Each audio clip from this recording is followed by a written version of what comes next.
Je vous interdis d'évoquer ce sujet. Yo, c'est Julie l'ananas, bienvenue sur une nouvelle vidéo sur ma chaîne. Je vous ai pas mal saoulé sur Instagram avec mon affaire de carnet. Ici présent. Et aucun de vous n'a trouvé ce que c'était. On a eu quelques propositions du style un nouveau manga, tu prépares un manga, machin bidule manga, publication ceci, cela, machin. Mais pas du tout. Vous n'y êtes pas. Du coup, vu que le lot a gagné, qui était des cookies au chocolat fourré, personne ne l'a gagné, donc je vais devoir me les manger toute seule. Non, c'est pas vrai, il n'y a eu aucun lot à gagner. Je vous arnaque. Je vous arnaque. T'emballe pas, c'est que de l'eau chaude. Pour tout vous dire, j'ai commencé à dessiner, crayonner sur ce carnet il y a presque 2 ans et je n'ai repris que par bride entre ces 2 ans. Normalement, ça devait être un gros cadeau pour une personne très importante à mes yeux, sauf qu'entre-temps, j'ai laissé ce petit carnet en stand-by. Il a fallu que je le reprenne tout en sachant que mon style de dessin avait peut-être changé entre-temps. Ma foi, ce n'est pas un gros souci, donc c'est pour ça que je voulais répondre à certaines questions qui pouvaient se poser dans nos têtes du style comment reprendre une petite bande dessinée ou un storyboard quand notre style a potentiellement changé et que ça fait plus d'1 an qu'on n'a pas repris une histoire ou qu'on n'a tout simplement pas dessiné. Bien sûr, à la fin, je révélerai quel est ce petit carnet. Je vais mettre de temps en temps des vidéos à ce sujet-là parce que j'ai dû veiller toute la nuit ou presque pour avancer sur ce petit objet qui m'est très précieux. Ma première réelle bande dessinée, c'est-à-dire réalisée sur des planches genre professionnelles, A3 et compagnie, tout en respectant la mise en page, les procédés d'impression et compagnie, ça a été réalisé en 2012 et justement, jusqu'à maintenant, la bande dessinée est toujours en stand-by. J'avais participé avec beaucoup de rêves et de fantasmes au festival, tu sais, le festival d'Angoulême, tu connais le festival de la bande dessinée d'Angoulême, tu peux participer à ce festival et remporter des lots. Et pourquoi pas te faire éditer pour ton petit bébé, ton précieux, ta bande dessinée, ta vie, de par leur aide. Donc j'avais envoyé, si je dis pas de bêtises, 3 planches et ça remonte à un petit moment de ma bande dessinée.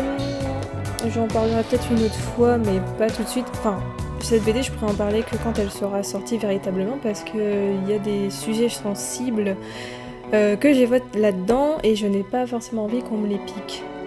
C'est pour ça qu'à côté, je vais peut-être me remettre à dessiner parce que j'ai toujours pas fini cette chose et j'aimerais avancer le plus rapidement possible. Je vais dessiner en même temps. Donc pendant ce temps, je vais utiliser mes microns, mes petits stylos de précision afin d'avancer sur l'ancrage de cette petite histoire. Donc ça se présente ainsi, il y a quelques notes dedans. Là, il y a une prélude. Ça commence. Tac. Il y a de la narration dans la volée. Il y a on voit les personnages principaux de manière centrée.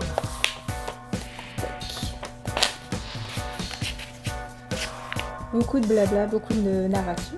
Là, je me cassais encore la tête à faire quelques espaces, un peu de perspective dans l'idée. Je faisais des parallèles entre les personnages qui étaient pourtant pas du tout collés l'un à l'autre, c'est-à-dire pas du tout dans la même pièce. Je sais pas si ça vous donne des idées de ce que c'est en réalité. Peu importe. Et du coup, je me suis arrêtée là dans l'ancrage il y a un peu plus d'1 an. Donc on en est là, la face crayonnée, là,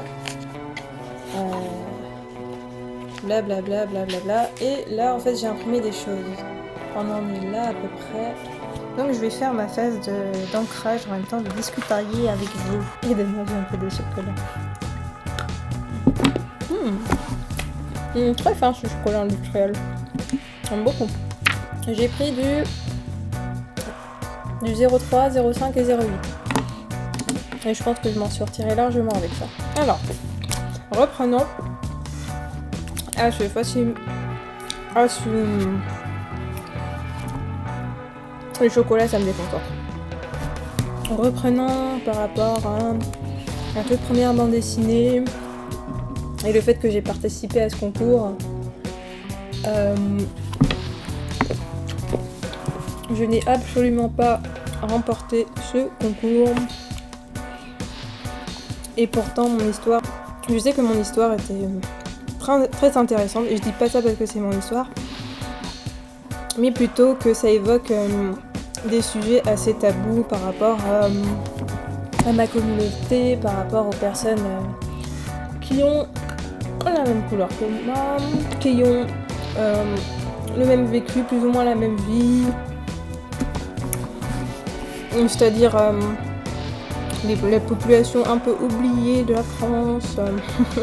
Du coup, il y avait certains sujets que j'avais voulu évoquer dans ces quelques petites planches que tu envoies au jury du festival. Je me dis que ce serait peut-être intéressant que je filme en même temps ce que je suis en train de mâcher. Ce serait moins débile. Et du coup, ça m'a un petit peu fait mal.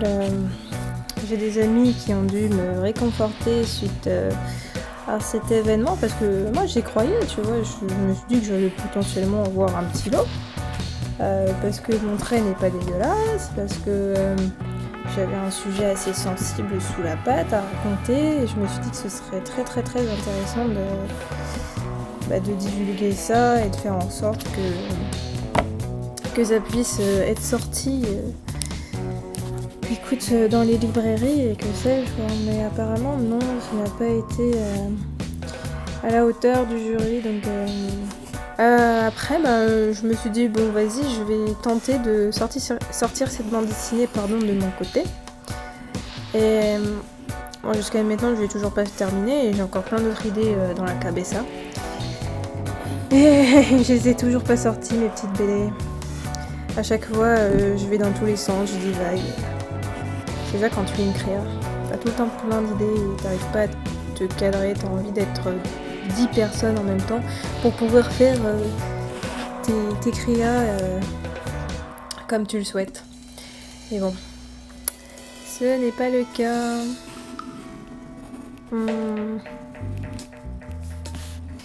Et au sujet de cette fameuse bande dessinée, j'ai réalisé à peu près 60 planches, sachant que je voulais le double. J'étais partie sur un manga de 180 en one shot. Et du coup, j'ai été jusqu'à la moitié. Et je me suis dit entre-temps que... comme le temps passait, une bonne année après, je me suis dit tiens, j'aimerais bien reprendre la bande dessinée parce qu'entre-temps, je suis allée dans un BTS où j'ai suivi mes études, j'ai plutôt repris mes études. Et l'inconvénient, c'est que tout bêtement, je me suis dit que mon style de dessin avait sûrement changé. Donc j'étais un peu meurtrie parce que je voulais réellement avancer sur cette histoire, mais sans non plus tout recommencer parce que ça faisait déjà beaucoup, une 60aine de pages à recommencer. Franchement, ça fait chier. Ensuite, pour que vous puissiez deviner ce que je fais exactement, je vais parler d'une autre bande dessinée que j'ai faite en amateur. Et en fait, c'est en lien avec un de mes ex, mon tout premier gars. Lui aussi était du style artiste, mais lui c'était vraiment artiste meurtri quoi. Son truc c'était d'écrire des histoires. Et à cette époque-là, il avait créé une histoire par rapport à nous deux. Et il me l'avait offert en cadeau. Et du coup, pour lui rendre son cadeau, moi j'ai fait une histoire, mais... j'ai repris son histoire. Je l'ai arrangée à ma sauce et je l'ai fait en mode bande dessinée. Donc j'ai fait des planches je sais plus exactement combien, peut-être une vingtaine ou un peu plus. Et dans l'idée, en fait, c'était une bande dessinée où ça allait finir en mode boule, genre tous les deux on se rencontrait dans un bar, c'était un peu chelou, un bar chelou. Et nous on terminait la nuit ensemble et du coup c'était un cadeau que je lui ai fait peut-être pour son anniversaire, enfin je me rappelle plus trop. Et je me rappelle le type quand je lui ai offert, son corps avait bien apprécié le présent.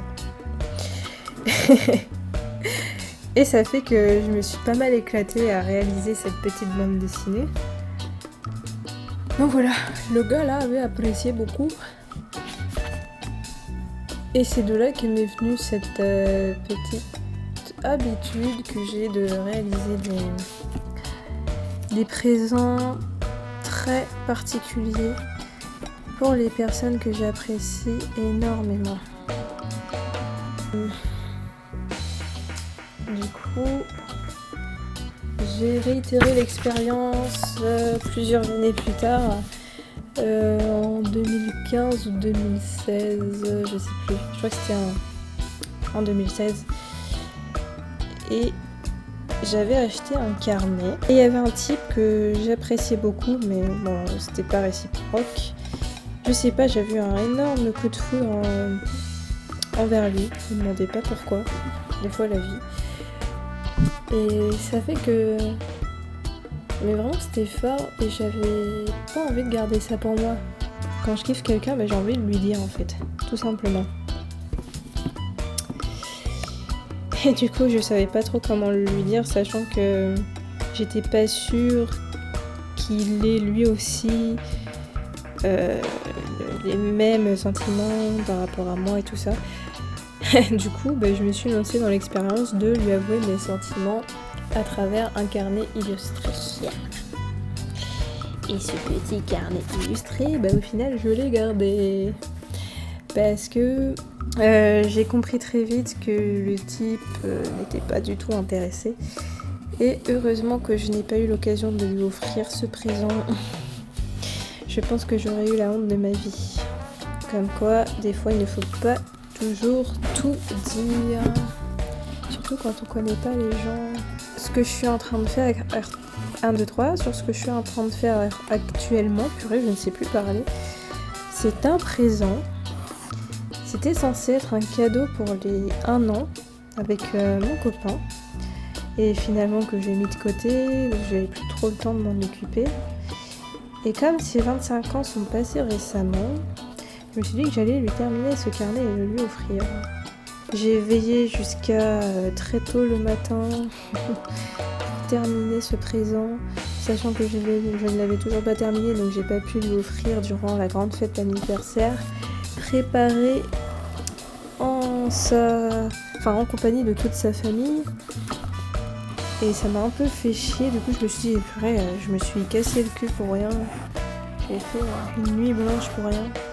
Enfin bref, c'était quand même rigolo comme expérience parce qu'au final j'ai découvert des choses très sympas au niveau de l'art et des procédés qu'il y a, que ton cerveau peut faire des choses très étranges et pourtant qui vont au-delà de l'entendement. Et oui, j'étais dans un état d'entre-deux. Ça c'est un post que j'ai mis sur Instagram. Si tu me suis, n'hésite pas à me suivre sur Instagram et à t'abonner. Et en fait, comme tu vois, moi je suis une petite mamie, on m'appelle la petite mamie, parce qu'à partir de minuit j'arrive plus à tenir et j'ai besoin de dormir, tu vois. Et j'ai eu un espèce de moment où j'étais entre deux, j'étais pas là, mais en même temps mon corps il était toujours là, il répondait. Je dessinais, mais mon cerveau il commençait à rêver, si tu veux. Donc par exemple, j'étais en train de dessiner une voiture, et ma main elle continuait de faire les traits. Et pourtant, je commençais à rêver, à partir. Et c'est trop marrant. Franchement, c'était trop marrant. Donc c'était une expérience très très très drôle. Je me suis dit pourquoi pas réitérer l'affaire d'ici quelques temps quand j'aurai suffisamment récupéré.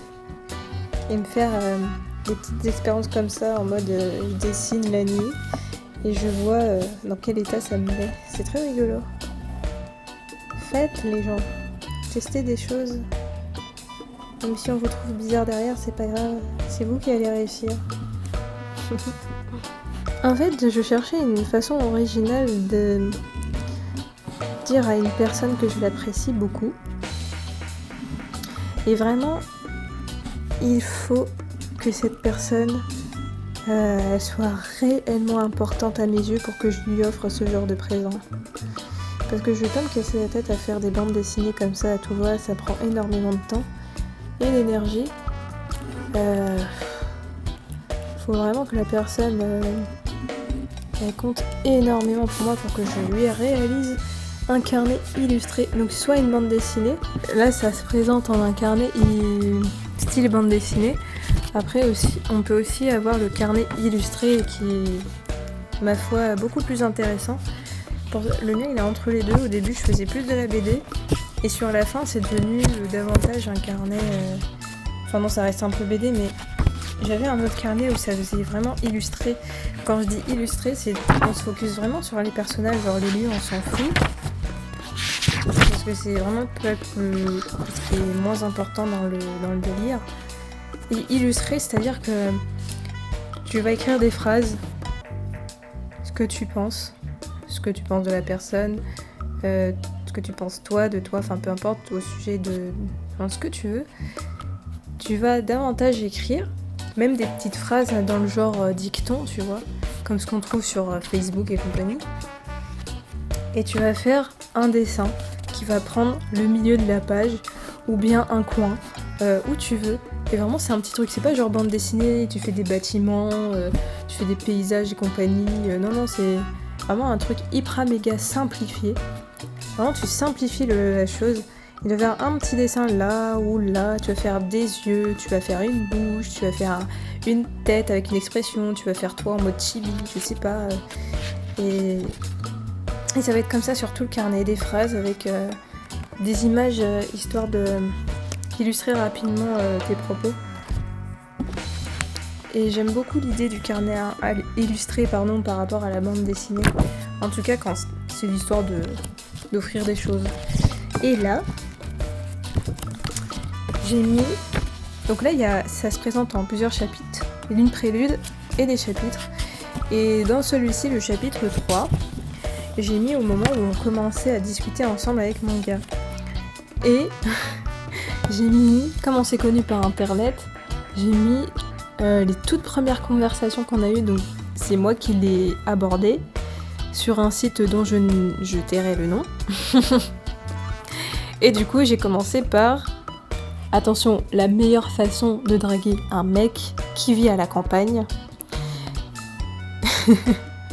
Envoyé le 13 janvier 2017 à 19h56.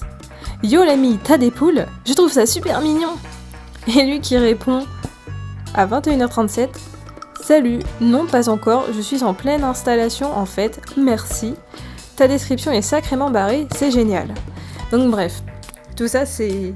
le début de nos conversations, de notre conversation sur le site.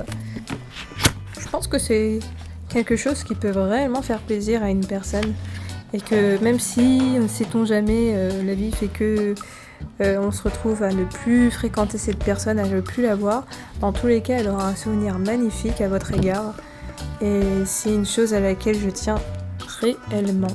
On n'est pas obligé de tout jeter de la personne, de tout zapper, enfin bref. Moi je trouve que c'est quelque chose de très intime entre nous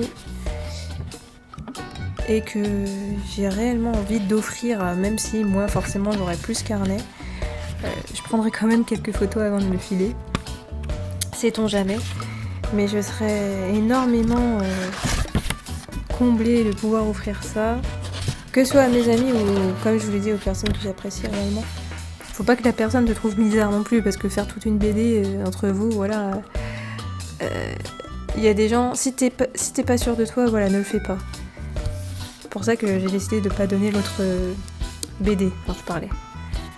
Mais là, quand il s'agit de cadeaux de gens qu'on connaît, qu'on côtoie, qu'on est sûr d'eux, franchement, lâche-toi. Toi aussi, tu peux te faire un petit carnet illustré ou BD et l'offrir. Je pense que c'est quelque chose de vraiment magnifique. Et donc voilà. J'ai levé le suspense par rapport à ce petit objet que j'aime beaucoup, ma foi. Et je pense que je vais m'arrêter là pour aujourd'hui, sinon la vidéo va durer 3000 ans. N'hésite pas à partager sur tes réseaux, à tes potos, n'hésite pas à me faire un petit retour sur toi, si ça t'est déjà arrivé de faire ce genre de présent magnifique. La fille qui se la pète quoi. Eh ouais, je me la pète quoi. J'espère que ça t'a aussi donné quelques idées de cadeaux à faire si t'es en couple ou je sais pas, à ton meilleur pote, enfin peu importe. Et si jamais t'as besoin de 2-3 conseils, je suis à ta disposition pour en parler, pour partager. Et autrement, tu peux aussi faire un carnet spécial boule, comme je t'ai dit au tout début, j'ai fait une BD exprès boule avec mon ex. C'était très rigolo de dessiner ça. Et tu verrais qu'après, la personne reçoit ton présent avec une certaine... Enfin, on va dire que toi non plus, tu n'es pas déçu, tu sens que ça a fait. C'est très drôle. Et j'attends tes retours, tes commentaires.